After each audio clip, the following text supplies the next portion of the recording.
Council के budget इजलास में जिला नाज़िम ने जैसे ही तकरीर शुरू की, तहरीक इंसाफ के अपने ही कारकुनान ने नाज़िम के खिलाफ हल्ला गुला शुरू कर दिया।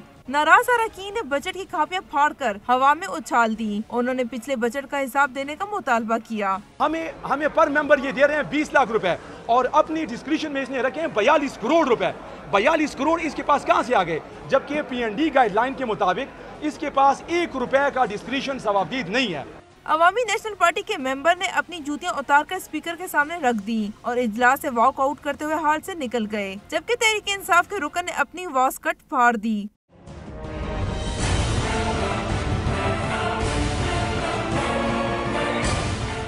हंगामा आराई के दौरान ही जिला नाज़िम ने 9 अरब 36 करोड़ का बजट पेश कर दिया। बजट पेश होना था। जमहूरियत में ये है कि आप बजट सुने, कल उसके ऊपर जो आपके एतराज़ात हैं उसमें कानून में एक तरीका है, उसके ऊपर कट मोशन पेश कर सकते हैं। अगर आपको इसमें मिसाल के तौर पर कोई तजवीज़ देनी है तो हम तो यहाँ पर बैठे इसलिए हैं कि डिस्कशन इसके ऊपर 2 दिन हो। स्पीकर ने बजट और बहस के लिए इजलास कल तक मुलतवी कर दिया। कैमरामैन हिजबुल्लाह के साथ हिरा शाह, डॉन न्यूज़ पेशावर।